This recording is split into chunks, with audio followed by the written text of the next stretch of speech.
Hello everyone, welcome back to my channel. I'm sorry I disappeared for months, but I'm back. So here we are, and here with me is Alex. Hi. She is a former teammate from the women's rugby team that I was on, and she is injured. I was going to say also injured, but I'm doing a lot better, so it does get better, guys. You don't identify as injured. I don't identify as injured anymore. Alex is injured, and she's here to talk about her testimony, just going through her injury and kind of what recovery has been like for her. Tell us about your injury. Totally, yeah. So I broke my right wrist. It's called a Colles fracture, which is a complete break of the radius, which is the bone closer to your thumb and your arm. So it was a clean break that went right through, and I was lucky that it wasn't displaced. So it wasn't a compound fracture, and fortunately, as I actually recently found out, I don't need to get surgery. So all in all, in the scheme of things, not a super serious injury, but definitely one that has had a pretty big influence on my game and on my life as well. Would you like to just talk about what happened exactly with the injury? Yeah, to give a little more background, it was during the Summer 7 season. And it was only my second season playing Summer 7s. I was really excited, and I ran for social captain. Not something that I foresaw myself doing, but a lot of friends encouraged me to do it, and I got elected, and it was super awesome, especially considering that I'm still pretty new to the sport. I felt so good going into that role. And of course, this injury happened the day before our very first tournament of the summer. So I was laid out for the season, not able to be an acting captain really. Which sucked. But in terms of what actually happened, I was at practice. We were doing a full field scrimmage, and I was carrying the ball, and I was about to go into contact. Another player was about to tackle me, so I offloaded the ball to a teammate to my left, and then I got taken down without the ball. So normally, if I was going down with the ball, I would be holding it to my chest and then making sure I was doing my rugby move of placing it. But since it's sevens, there's a lot of offloading. I was definitely less experienced with offloading and going down after an offload. So got rid of the ball, fell, didn't have anything to hold on to while I was falling. So did the classic don't do it move of putting my hand out to break my fall. So what I did was I hit it and then hyperextended my wrist, which caused the fracture. So I immediately knew that something was wrong, that it was definitely not just something I could shake off, although I definitely tried in real time, stood back up. Right. I had been playing scrummy, and there was a real ref there that night, reffing for us. Wow. So I was okay, yeah, because there had been some breakdown, and so we were about to do a scrum, and I picked the ball up to roll it into the scrum, and it just fell out of my hand. No. So I was uh-oh, this doesn't seem right. And my teammate was a saint and came over, and she was I'm gonna step in for you, you need a sub. I've never ever asked to go off in a game before or in a scrimmage, because of an injury. Speak, I think, to some ideas about trying to be macho and tough and whatever, but I'm obviously really glad I did go off the pitch because I went up to my coach. I don't know if he's an athletic trainer, but he's definitely an EMT or something. He had a whole kit, which was great, and he was really a calming presence, super nice. Didn't give me any kind of scary, it's definitely broken, anything like that. So I was able to stay pretty mellow. And then he and my friend helped me splint it onto his splint board. So it's basically the end of practice at this point. And I'm trying to keep a low profile because I don't want everybody to be oh my god, what did you do? Are you okay? Right. So I'm just hanging back, and I'm okay, we're still going into this tournament this weekend. At this point, I have no idea if I'm sprained or broken, if I can play, what's going on. Trying to be motivating captain, blah blah blah. But in the meantime, I'm in the back of your minds, F word, this hurt. Did you kind of know in the back of your mind that it was broken? Yeah, because how there's the pain of a broken bone is very distinct. You feel nauseous? Yeah, and to be honest, this is the second time I broke this wrist. The first time was 20 years ago when I was a kid, but I just knew that it was broken. But how badly, was kind of in denial. I had no idea. So I was trying to stay really peppy. I remember we went in at the end of practice we always do, put our hands in. And I kept my right hands discreetly behind my back. I was it's fine, nothing's wrong, everything is fine. Right. So that was fine. And then my coach drove me to the hospital. So at that point I had texted my boyfriend being hey, I injured myself. All the urgent care places that I want to go to are closed. So I think I'm going to have to go to the ER. I was definitely tempted to just like wait it out. Right. But at that point it had swollen up a ton. So I was like, okay, I probably shouldn't like wait this out. Yeah, because like, the pain wasn't even that bad. Like, you know, like when you break a bone. I mean, I feel like when you broke your bone, it was probably excruciatingly painful, but... Cannot relate. Yeah, cannot relate. This particular instance. But if you've broken, like, another bone where you're like, it's painful, but it's, like, a manageable pain. But it was so swollen that I was like, fuck it, like, I need to go to the hospital. So, I decided to go to Howard University Hospital, which is a half a mile from my apartment, and my boyfriend and I like kind of decided to go there kind of hastily because I was a little bit freaked out and like shaken up. Couldn't really figure out what hospital I should go to, and it was late, right? Like what time? It was late. Like it was like probably practice had ended at 9, so by the time we got in the car, it was like 9:30, 9:45. Right. Yeah, so I was definitely a little bit like, oh, just someone let's just figure this out. And in the past, when I've had to go to the ER, you know, I've always gone to Georgetown, but I was like way across town, and I don't know, I just decided to go to Howard, even though I had definitely heard some negative stuff about Howard University Hospital ER, but it was like, it was there. Right. So I went, and every single person that I encountered there was like super, well, with one exception that I'll get to later, was like super, super nice and super helpful, trying really hard to like make things happen. But the hospital itself, you could tell, was just a systemic nightmare. There were so many people backed up. Everybody seemed like really confused about where they were supposed to be. You know, I waited for a pretty long time, which like I kind of expected I would have to do. Right. And obviously my injury was not such that I need like to be like, die. Right, exactly. Like there were people like that literally had gotten shot that were coming in, and like I was like, yeah, they get precedent over me, like that's fair. There were multiple points in the night where I was like, we should just leave, like this isn't worth it, and he's like, no, we've sunk a lot of time into being here, like we're staying. That's so fair. Through the end. Yeah. So at some point they like separated us and they wouldn't let him come into the room with me, so we just texted each other the rest of the night. And they basically like kept putting me in rooms and being like, okay, just stay here for a while, and then someone else would come in and be like, where are you supposed to be? And I'm like, I don't know, you guys just keep sort of shuffling me around, and I'm like totally mobile, able to walk, like completely fine, just have my right hand splinted up. So they just give me some Percocet, I think probably just to be like, please shut up.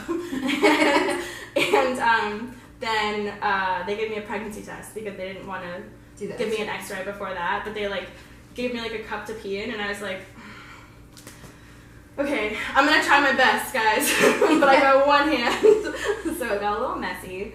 But I'm not pregnant, hooray. That would have been a lot of problems on top of each other. Oh, they gave me an x-ray. It was, you know, at this point it was probably like 1 a.m. or so.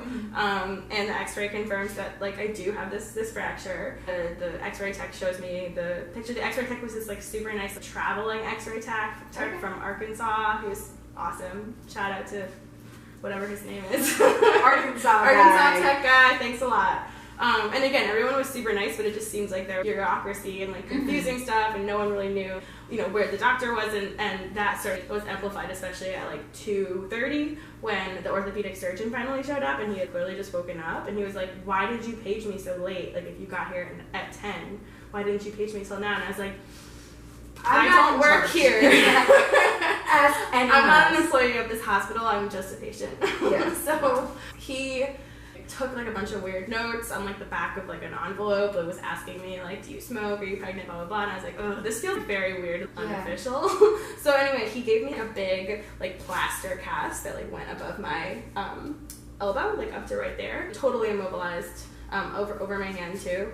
And he was basically like, yeah, you need this for a week, come back in a week, and we'll take it off. And the process of them putting it on, like, I've had casts and splints put on, but this was hilarious. They, like, put a drop cloth all over me, soaked all these pieces, like, in wet and, like, plaster, and we're just, like, it was, like, the messiest splinting I've ever seen. I thought they were outdated. Like, I thought so, too. There's a lot of things that I thought were outdated. Like, you know, being confused about what we're like, what should be, I have no idea what's going on. I finally leave. All I want to do is get a copy of my freaking x-rays so that I can take them to a different doctor. It was like 3 a.m. at this point, and this was like my moment of weakness that came back to bite me in the ass, which was that they were like, oh, we're gonna have to take new x-rays if you want a copy of them. Our x-rays like backed up another hour, and I was like, right, I'm going home. Like I can't do it. I've been here so long. You went through the x-rays, which are painful. Painful. When you break a bone, x-rays are so painful. painful. They're unpleasant. You're shaking, like... You're shaking, and then they're like, okay, can you turn it, and then turn it a little more, and it's just, like, really uncomfortable. Can you move your broken limb in this position? Hold it. Hold it. And they're not a doctor. Yeah. That's the thing. And the x-ray tech was like, oh, it's definitely... He's like, I can't tell you for sure, but it's, like, definitely broken. And I was like... That's what mine told me. Yeah, I know. I saw that in your video. I was like, oh, like, God bless, like, cool x-ray tech guy. Right. Thanks again. Right. Thanks all x-ray techs that tell us the truth. Tell us the truth, for real. So it was like kind of a mess. I got like some Percocet, in this big thing, was totally unable to use my right hand really at all. Although I did go vote that Tuesday in DC's primary election, so it turns out you can vote with one arm, if you're wondering. And you should. And you should. With no arms. I had that for a week, and then a week later I went back to Howard, and they cut it off and gave me a hard cast. A hard cast, like what you give like a child, basically. Like a plaster cast with like cotton underneath. And this was like mid-July at this point, so it was or like late June, I guess. So, we were going into like the hottest period. Sweatiest, hottest, most humid season in DC. I have this like wet plastic thing like wrapped around me at the whole time. It was really, really gross. But, I was also like totally mobile, like able to, walk around. Like all things considered, like I was injured, but it was more like uncomfortable than anything else and like painful or prohibitive. But I was still like going to rugby events and stuff. So anyway, that's like how I wound up in the hard cast. Like, so I got this hard cast at Howard. It seemed fine. It was white, which right off the bat I was like, y'all can't give me like any other color because like white is like not gonna work for very long. And it didn't. It was pretty disgusting. So I had like a lot of elaborate systems. Like I had like a bunch of like old tube socks that I converted to like cast covers to try to hide it from getting too gross, and like tried to be super cautious of getting it wet and like all that. But like 2 or 3 weeks in, it was like already starting to fall apart, and it was, like the ends of it were peeling off. This part in between my thumb and index finger had just like totally ripped, and I had electric taped. It looked pretty bad. And my friend was the one who finally was like, hey, like, you don't have to go back to Howard. Like, you can go to another doctor. Right, it's not 10 p.m. Exactly, like I don't have to go back and get it cut off then. So, and I could tell that like it was just not right. Like, how you just have a feeling sometimes with medical care where you're like, someone's telling me this is right and they're a medical professional, but I just can't trust it. I think they're wrong. Yeah, I think they're wrong. I don't have any degrees. I kind of need to like advocate for myself because this is like really uncomfortable. So I go to like a random primary care place and I'm like, here's the deal, tell them the whole story. And they're like, we don't have the machine to cut a cast off, but we agree that it looks really bad and that you should get it taken off. And I was like, well, thank you. What's for next? This second opinion. And they were like, yeah, like, we're really sorry, we can't help you. And I definitely didn't pull out tears, but I pulled out like pre-tears, like, where I was like, I'm really stressed. And they're like, okay.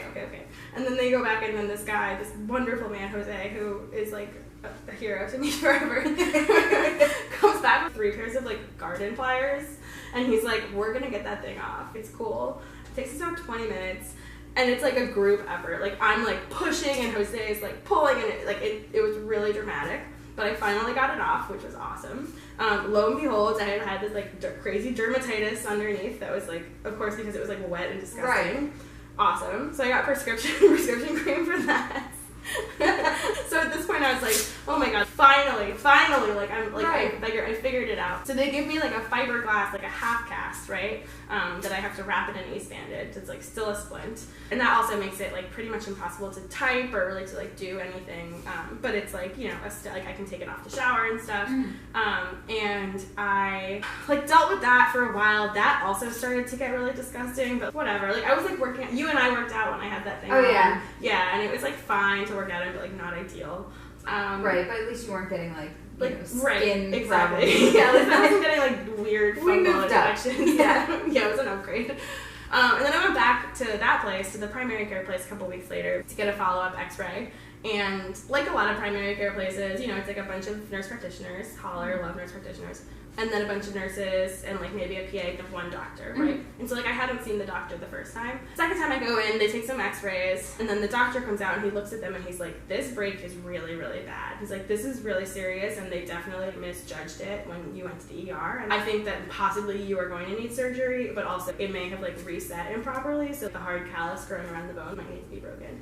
And I was like, this is awesome. The worst news. Right. I had been hoping they'd be like, cool, looks good, take it Right. off, like you're good to go. And no one ever wants surgery. That's, especially No, as an athlete. absolutely. As an athlete, that is the worst thing you Right, because you know the recovery time is going to be crazy. Exactly. Not to mention, it's invasive. And then, like, on top of everything, I feel like we're always worried so much, or I am definitely, about the cost that I'm going to incur, Right. the effect that it's going to have on my ability to work. Exactly. In the future, you know, like anything, if you get a plate, will it inhibit your ability to move your wrist? Right, Or- and will that inhibit my ability to work? Exactly. And I think, like, it's telling that I'm someone that has private health insurance, the ability to take time off, like, I have expendable income, Right. and I've still had a really nightmarish time, like, trying to get insurance to cover these things. Right. And Going you to- keep yeah. getting bills. Like, Yeah, exactly. you think you just go and you get your bill like a week, 2 weeks later, maybe a month. Right. I I just got a bill today. It's crazy. I got a bill like 6 months after my surgery. Yeah, and I'm already like, I have no idea. Like, Yeah. I'm pretty much tapped at my HSA at this point, which, like, you know, that's what it's there for. But, but like, it's funny just to have gone to Howard, a hospital where I was definitely one of the more, like, affluent, privileged people there. And if I had gone to another hospital 10 miles away, I would have a completely different experience. Right. And that fucking sucks. Like, it's fucking shitty that, like, you know, that is, like, the situation in, like, public healthcare. But I digress.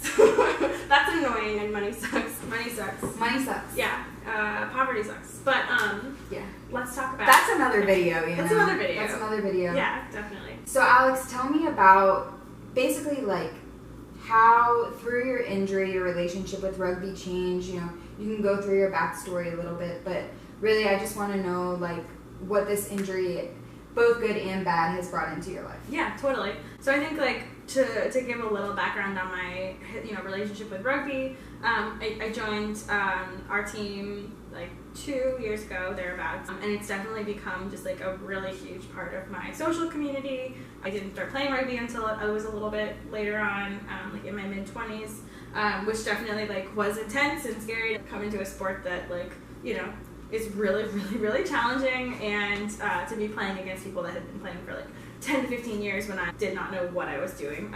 So it was like really formative, and I think helped me grow and feel more self-confident. The positive effect that it's had on my life is like really profound, which I think is why this injury keeping me off of the pitch for, you know, a couple months has been so challenging, because like it's so important to me to keep building on my skills, especially as a newer player. You know, I felt like I was just sort of starting to get to a place last spring season where I was like being regularly, you know, starting in the position that I wanted to start in, and felt like I was sort of becoming like a specialist in my position, and really felt like things were clicking. And then to have this injury, you know, it makes me very worried that I'm going to sort of like backtrack and lose the progress I've made, or frankly, to be honest, like have someone else get way better and take my place. Like, not that I don't want there to be good players on our team, but like, Right. I'm definitely nervous. Yeah, about because you've worked so hard. right, put in so much work that you just really want to see it pay off. So I think like, you know, the injury has definitely prompted me to think a lot more about like ways to be an athlete that aren't just training and playing. So like studying the game, you know, working on whatever fitness stuff I can. And then again, I think like a huge thing that this injury has done to affect me is just to really limit my ability to get back in the gym, which has had like a bigger psychological impact, I think, than I would want to admit. But like you've said, definitely prompts you to kind of sit with your values a little bit, sit with yourself a little bit, and definitely injuries are a lot of alone time. They come with a lot of alone time. So I feel like that's a time when a lot of, you know, there's a lot of sort of introspection about I'm not able to work, I'm not able to play rugby, like the things that bring me the most joy or the most like satisfaction or whatever are not on the table. Like, what do I do to sort of fill the gap in my mental health? Yeah. Right. Absolutely. And I mean, I think also being so codependent really plays another So role hard. because it's even more taxing on your mental health. Totally agree. Because you want to be like, well, at least I know I'm my own person and I don't need anybody, but you do. Totally do, yeah. You do. Yeah, there was this one funny morning when I had been asking, when I was in the big splint, I'd been asking my boyfriend to open up all my pill bottles before he left for work because I couldn't open them because of obvious reasons. And like my painkillers and like all that other shit I was taking, and like one morning I forgot to ask.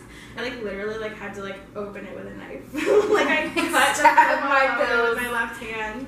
but I got them, and that's what matters. I was like, this is junkie behavior. But yeah, totally. And I think like as someone that is like very proud to a fault and like struggles a lot with like admitting that I need help with things, it's been for sure difficult and formative to be like, hey, I can't open something, something as little as that. Oh, I can't take the garbage out. Being able to say like, rather than I'm gonna try to do this like an idiot, being able to say like, okay, I'm just gonna have to accept that this is the way it is and sort of defer to other people. But I think that mentally, it's difficult. It's really hard. It's very challenging. Yeah. So you have PT coming up. Yes. So you're gonna start that tomorrow. Wow, that's exciting. I know. I mean, I'm it's trying to get on it's this. scary, Yeah. but it's amazing to work with somebody who knows. Do you know if you're going to be like who your PT will be? It's an occupational therapist, okay. And it's like a hand therapist. Okay. Yeah. So it'll be like, and it's at the medical center, so it's the same place where my orthopedist is. Okay, so the orthopedist knows that you are a sporty person and you're gonna basically be able to get back to that's my primary goal. Yeah. I mean, being able to use a computer comfortably is obviously like the number one because that's like my way of making money. Right. But like finer movements. Yeah, finer movement. Being able to comfortably go back into not just rugby, but even just like lifting. Right. Like to be able to hold a bar. To be able to hold a bar or like a barbell and just to confidently feel like I'm not risking re-injuring it.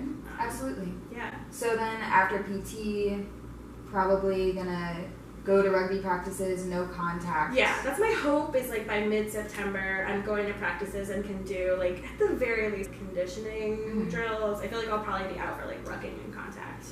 That's okay. Yeah, which like isn't the end of the world. There's also plenty of people that go to practice and sit out for a contact. And you'll get more and more hungry for that, which might help you in the long run. Yeah, that's true. As someone that like has struggled with contact in the past and like confidence going into the tackles, maybe this will like make me stew on the sidelines enough and like I'm hoping. That's the optimistic take. Yeah. I just want to hit shit, man.